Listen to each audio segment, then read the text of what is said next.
item 12, which again just has a few changes to the recommendations that were in the report, just to hopefully make them a little bit more legible than they were. We'll take this as read. I think it's reasonably straightforward, but just wondering, Imogen, did you want to any issues? Well, yeah, really just to say it is a procedural item, so yeah, I'm happy to take it as read. Cool. No, it doesn't. Questions?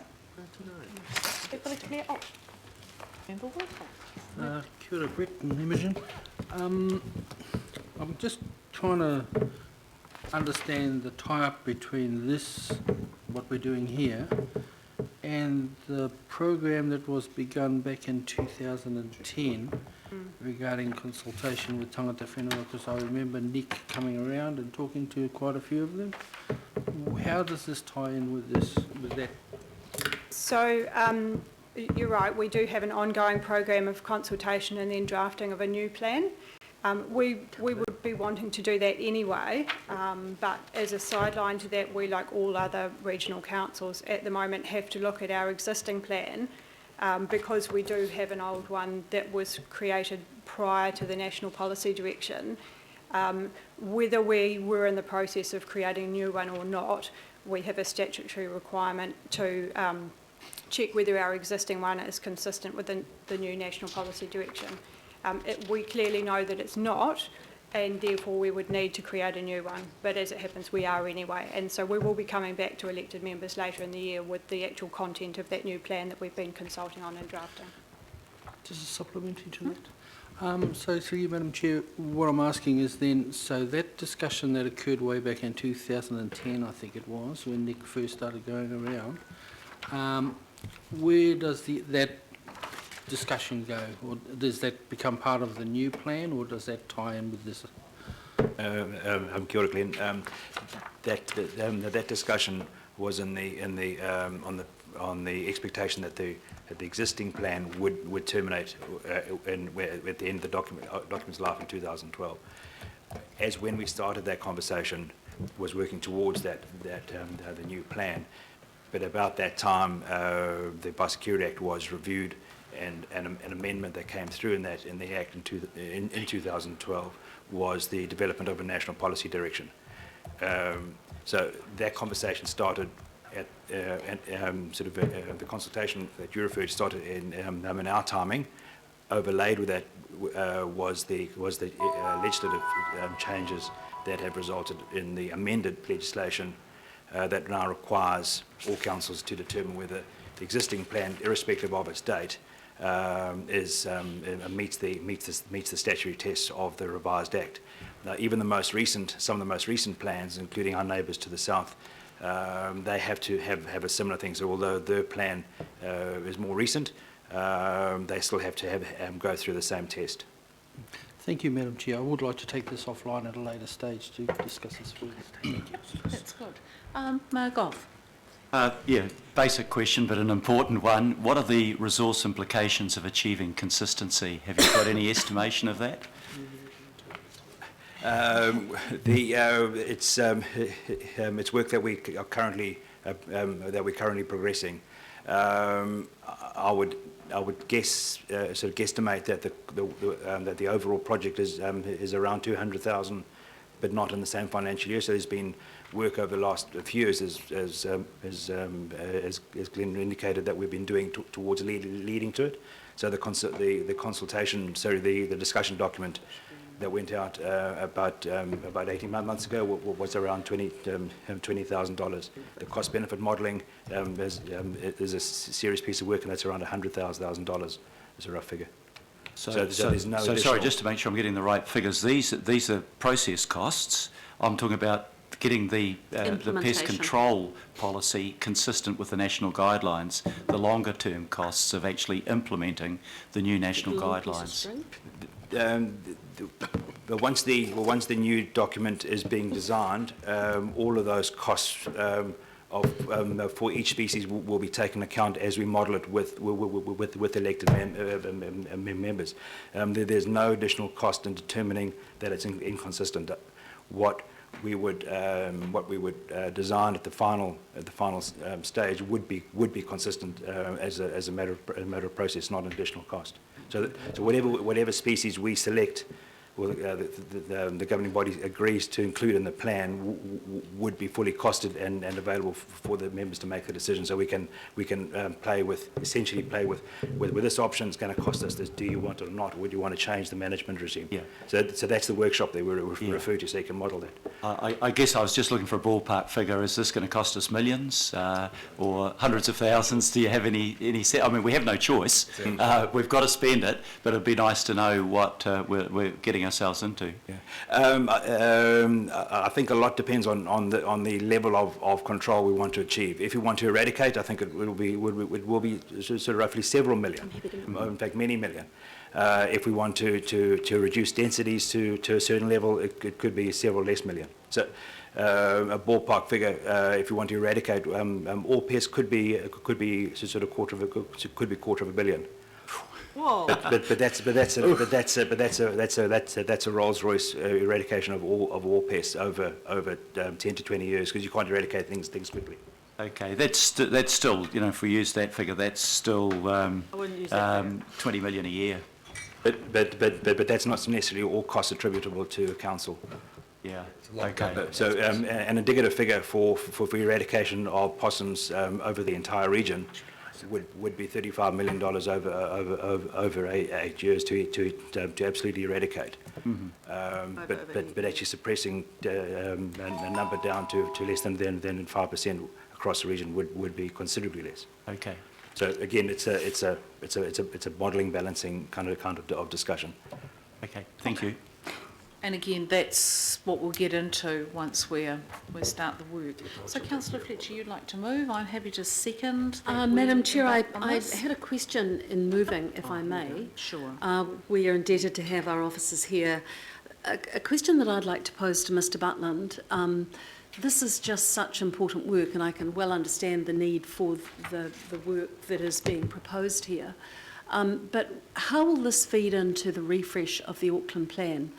To what degree are our officers involved in the refresh? If you're looking out at Auckland 30 years from now, one of the hopes, I think, for many of us is that we will actually see a possum-free Auckland, and we will see the eradication of a lot of these mammalian pests that we're grappling with at the moment. But it would just be, we so very rarely have an insight into the working mechanisms behind the scene for council. Could you give us an indication of the work that's being undertaken to envisage the future?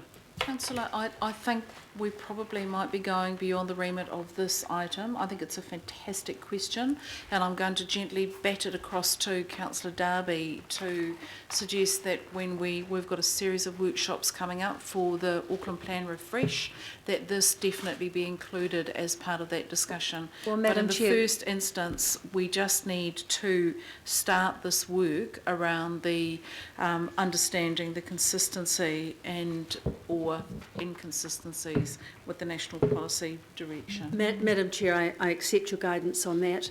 My concern would be that when you actually start to begin to understand the numbers, it can be a disincentive for people wanting to engage in this valuable work. And I think we do need to give some time, some thought to timing on this, and also, as we experienced in the last debate, we need to start thinking really seriously on the sorts of partnerships that we can have as a council with the community on achieving these goals. Absolutely, could not agree more.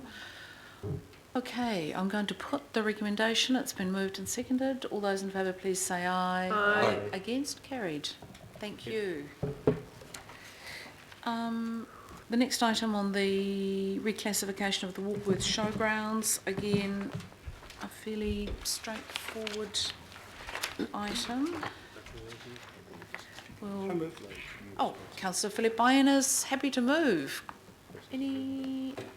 I'm happy to second, or Greg might like, or Councillor Sayers might like to second as the Rodney councillor.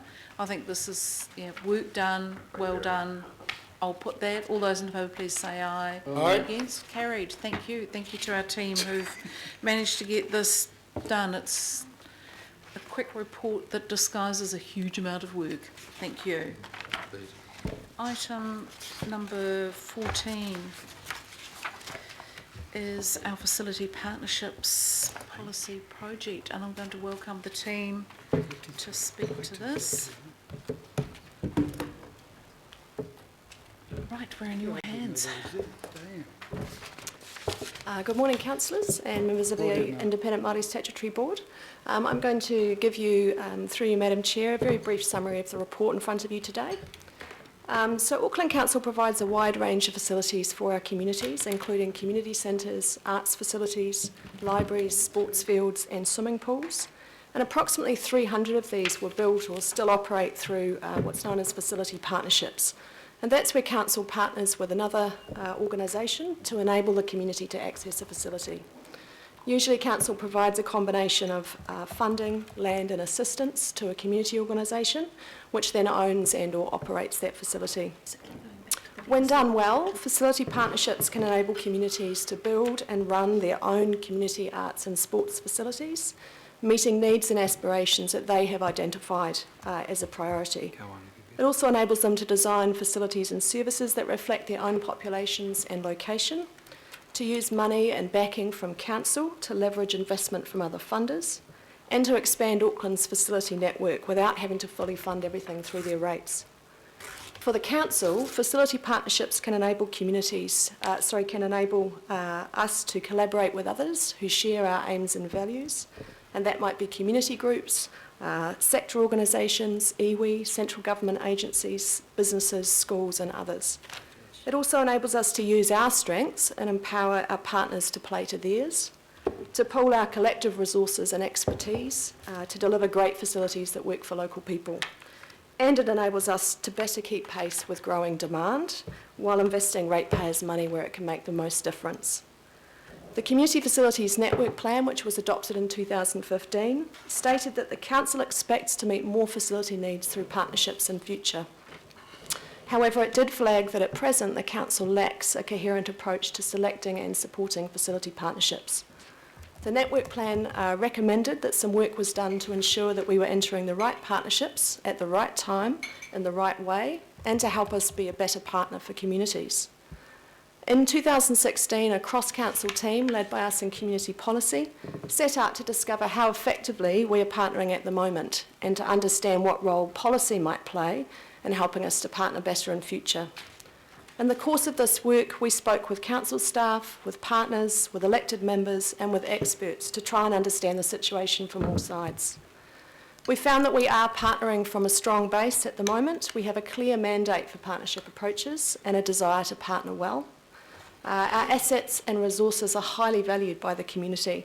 We're a key player in supporting community-led facility developments in Auckland, and we have been since before Auckland Council was formed.